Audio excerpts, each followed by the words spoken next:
I apologize for not doing a show yesterday. We just started sleep training my little baby girl, and I forgot to record a video before that, and just the crying and the chaos. I was, let's just take a break, focus on the baby, and we'll do a show on Tuesday. I hope you guys had a great weekend. Hope you had a great Monday. The Lord is so good, and it is appropriate to be joyful in all situations, even through trials, in the most peculiar ways. You know, the world should look at us in a peculiar way. And why are they so joyful even in the midst of trial? Because we got the Lord, man. It's a beautiful thing. No spike in cases, deaths, or hospitalizations in this state.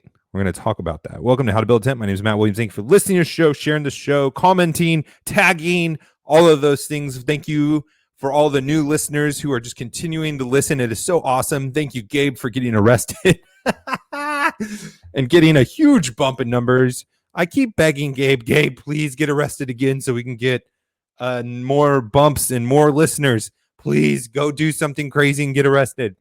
He hasn't done it so far, so apparently he doesn't think that highly of me and my requests. But, it's neither here nor there. Gabe and I were part of the Fight Laugh Feast Network. Go over to flfnetwork.com. Put an HTBT in a memo field. Support us as we proclaim the lordship of Jesus in every area of life. And if it is not clear that we need the gospel, we need the Lord to rule in every area. We need to put him on the throne of our lives, of our businesses, of our government, all of those things, and serve him, look to please him, because he is the King of Kings and Lord of Lords. Then I don't know what will make you, or I don't know what will convince you of it, except the current events that are going on around us. Oh, man, don't forget to be part of our next conference. Already book that date and schedule it, get the PTO, request the time off, start saving up. Also, another conference coming up, the Founders Ministry Conference. I don't know exactly what the dates are, but I just bought my tickets. I hope to see you there. Let's have another great conference this year because, man, those things are encouraging when they are as well done as the Fight Laugh Feast Conference was. And if you missed it, you can go watch it live streamed in the portal for those of you who are members. All right, let's get into this. Florida, my home state of Florida.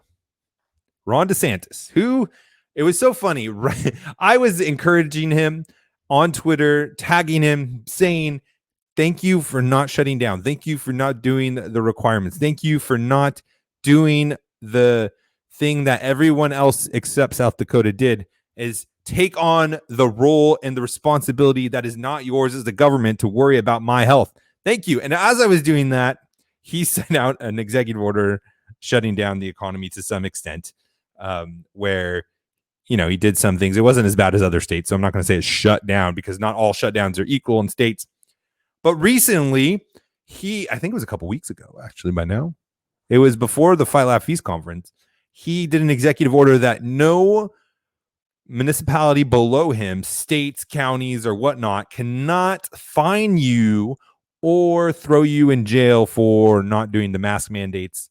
But they could still do health codes and health regulations and requests like that. But you couldn't be jailed and you couldn't get fined, which means basically go pound sand, government. I can do whatever I want. I'm a free man again because you have no stick. And if you have no stick, all you have is a bunch of words written somewhere that I'm not going to read. That's what that is. So Florida is a free state once again. And it's been great. It's been wonderful. And I'm telling you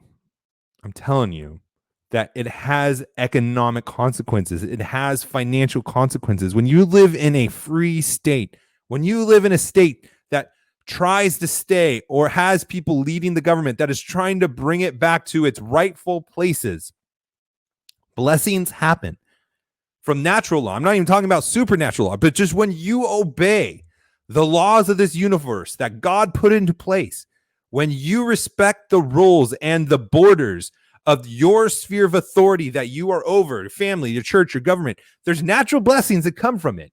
In the government's case, there's financial blessings, there's economic blessings. Your state becomes more prosperous. And it's such a blessing to know that in this case, where the restrictions have been lifted, and I'm telling you, there are so many places in this state. Donald Trump just came down here as before I recorded this, but after the show is published. So yesterday for you guys, came down here at the airport 15 minutes from me. I would go, but I hate crowds. And there's groups of people everywhere. And there is a large contingent of people. Of course, there's all these Northeastern liberals and stuff that are, buying into the narrative and whatnot. But there are a majority of us living free again, that we are choosing whether or not to wear masks on our own accord, that aren't just doing it because the government tells us to. And it's a beautiful thing. It's a beautiful, beautiful thing. Let me tell you, it's just refreshing as going to the Fight Laugh Feast conference and seeing people and hugging people and embracing people like normal human beings. We're doing that at church. We're doing that with our friends. And it's just a beautiful thing down here. But this is the great thing about it too. As we are embracing freedom once again, no spikes in cases, there's apparently, they said like 50, 60% are asymptomatic. So cases in and of itself. So what? If you get it and you're asymptomatic, so what? No spike in cases since the freedom has come back. No spike in deaths. They continue to trend downward. And no spike in hospital visits. They continue to go down as well. So I had this video 6 months ago. I shared it again a couple days ago on Twitter. I'm trying to convert it into recording time versus real time. And I said, remember this day. Point to Sweden. When people are going to argue that the shutdowns worked, that the mask mandates worked, that all of these things that they're pushing on us, this big government tyranny, when they point to this to work, point to Sweden. Point to Sweden. And in fact, in today's news, apparently it's been 2 months since July, or longer than that, July 7th. We're in the 10th month. It's October. In July has been the last time that there's been double-digit deaths in Sweden. Double digits, meaning 10 or 11. That is from my recollection of what happened. If I got that wrong, you can fact check me. Feel free to. But then the slope of it has gone down. And I reposted that. And the point of it is that freedom works. That God created our bodies to live in community. God created us to not be restricted. God created the government to not make these mass mandates, not to quarantine the healthy. It is unbiblical. It is not what God created us to do. And he created our bodies in the most beautiful way that we are able to adapt and to fight these viruses in a herd sense or herd immunity. But anyways, the point of this is simply this. Because Florida has been embracing freedom, because we have free market principles like the lighter hand of government, for lack of a better term. That's my way of saying there is still too much government, but it's a lighter hand. It's not as heavy as other places. While California has rolling blackouts, right? Supposed to be one of the richest states when it's treated as a country in the world, right? It's like the top 20 or top 30 richest country, if it was its own country in the world, has rolling blackouts, homeless population that is out of control. They have feces all over the sidewalks and the streets. They have needles everywhere, homeless everywhere. Crime is rising. It's just run terribly. And people are fleeing like crazy out of these states, New York, California. But in Florida, the real estate market of people buying homes here is going crazy.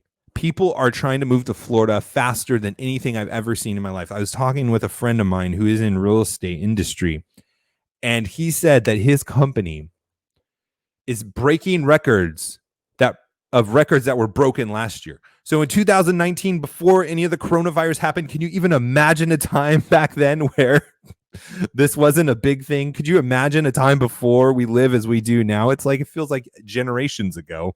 But yeah, that was just last year in 2019. 2019 was setting records in Florida with how many home sales and property value going up and all this stuff. They just couldn't keep up. It was the craziest market. So many people were coming down here because of the pro-growth, the limited government, the light touched hand, as we talk about. And this year broke those records. This year, in the pandemic, this year broke records. Governments, politicians, elections have consequences. And it's important for us to remember that as we go vote. And it's not only important for us to remember that as we go vote, but it's also important for us as we make investment decisions. It's important for us to remember when we are making business decisions, when we're making household decisions, as we see these trends happening where there's these certain states that are embracing freedom and there's these certain states that are embracing tyranny and putting more and more regulations on its people, its citizens, through business taxes, through business regulations, through health regulations, through all of these different regulations. And I ask you, where do you want to put your money? Where do you feel like you will get the biggest return on the investment? Where there's the opportunity for freedom, where there's opportunity for growth, or for there's an opportunity for an increase in homelessness, for the increase in feces on the ground? And how can you take advantage of that in your business? So it's important to remember that how you vote. It's important for you to remember that when you're making business decisions and when you're thinking about where to invest. And if you're looking for great places to make long-term plays, well, look at the demographic shifts. Look where people are moving. You got to think about it at this high-end level as well. And that's why the show, we talk about economics. We talk about the politics of how those things impact and the decisions and who we elect and the policies and the propositions and the regulations and how those things impact your businesses, because those are just as important as the business itself, as what you're doing in your business with your marketing and your financing, is the environment that we're creating by taking responsibility and voting in people that are going to lessen the hand of the government, to remove the hand as much as possible. It's going to be there for some time. It's going to take hundreds of years for us to get back to where we should be. But which direction are we going? And we need to start thinking about that. We need to start investing that way. We need to start living that way, because the extremes, I think, are going to get more and more. The enemy, if Trump even wins again, if we get this like conservative sweep or Republican sweep or however you want to call it, do you think the enemy is going to go away? Do you think that these Democrat places like California and New York are going to change? Do you think they're just going to give up? They're going to change their positions? No, they're not. This battle is going to go on for the next 100 to 200 years if we're successful. If not, maybe we'll just capitulate and we'll have to go to Puerto Rico, which, hey, that's my backup plan if Biden wins. I'm telling you, Puerto Rico, no federal income tax. We got to get down there and vote, make sure they don't become a state so they don't have the federal regulations, and let's go win that island for Jesus. Talk to you tomorrow, guys.